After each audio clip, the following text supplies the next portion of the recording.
నమస్తే, welcome to Ankusam channel. నా పేరు నాగేంద్ర రెడ్డి. ఈరోజు విజయమ్మ గారు మన ముందరకు వచ్చి కాంగ్రెస్ పార్టీకి అంటే షర్మిలకు ఓటేయమని చెప్పేసి అడిగినటువంటి ఒక అత్యంత దురదృష్టకరమైనటువంటి సంఘటన మనం చూసాం. విజయమ్మ గారు మీరు వైఎస్ఆర్ అభిమానుల షర్మిలకు ఓటేయమని అడిగారు కదా. సరే, నా ప్రశ్నలకు సమాధానం చెప్పండి, అట్లాగే ఓటేద్దాం. రాజశేఖర రెడ్డి గారిని మనందరికీ దూరం చేసి మీ పసుపు కుంకుమలను కూడాను దూరం చేసినటువంటి హెలికాప్టర్ ప్రమాదం, దాంట్లో ఉన్నటువంటి బ్లాక్ బాక్స్లలో ఏముంది? సిబిఐ సరిగా ఎంక్వైరీ చేసిందా? బ్లాక్ బాక్స్ వాయిస్ రికార్డు మీరు విన్నారా? సిబిఐ వినదా? దాన్ని ఎవరు కూడా చెరిపేయలేదా? ఇది చెప్పండి. అంటే దీంట్లో అనుమానాలు లేవా? అనుమానాలు ఉన్నాయని చెప్పేసి మీరు కూడా ఒకసారి ఏదో చెప్పినట్లు గుర్తు. సరే, మీకు అనుమానాలు లేవా? మాకు అనుమానం లేకపోతే అందులో ఏముందో చెప్పండి. వాయిస్ రికార్డులో అసలు వాయిస్ ఉందా, అరేంజ్ చేశారా లేదా? అదొకటి చెప్పండి. రెండవది, ఈ 16 నెలలు జైలు జీవితం, నీ కుమారుడు, నీ కొడుకు జైలు జీవితం, నీ కూతురేం భార్య భర్త పిల్లలతోటి బాగానే ఉంది.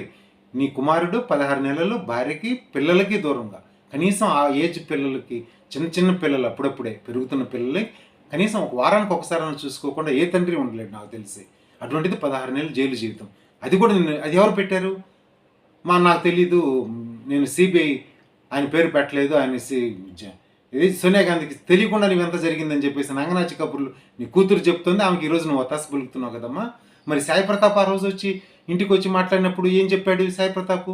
ఏం చెప్పాడో మీడియాకి చెప్పిన తర్వాత మాకు తెలిసింది, మీకు ముందే తెలుసు కదా.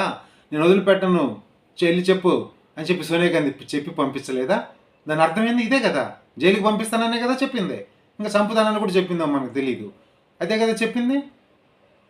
అది మర్చిపోయారా? ఆ నంగనాచి మర్చిపోయినా కదా. నువ్వెలా మర్చిపోయావమ్మా?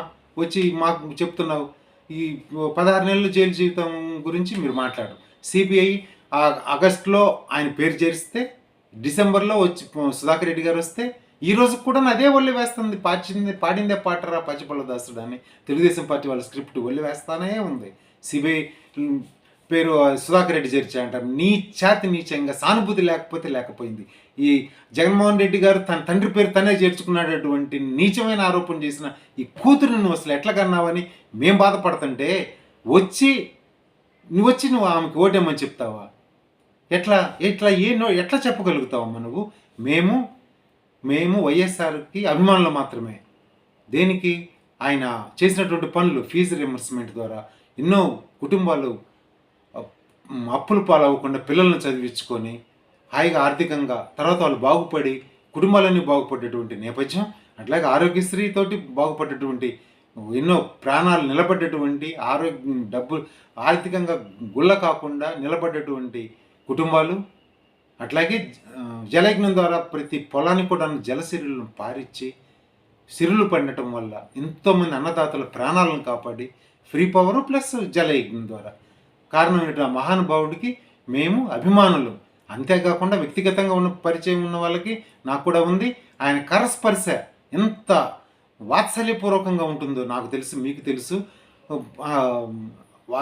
కరస్పర్శ కానీ, మాట కానీ, కళ్ళలో కళ్ళు పెట్టి చూసే విధానం కానీ అద్భుతమైనటువంటి ఆ వ్యక్తికి మేము అభిమానులను చెప్పుకోవడానికి గర్వపడతాము, అభిమానిస్తాం, ఆరాధిస్తాం కూడా ఇన్ని కారణాల ద్వారా. అంతేగాని మేము ఆ వైఎస్ కుటుంబానికి బానిసలు మాత్రం కాదమ్మా.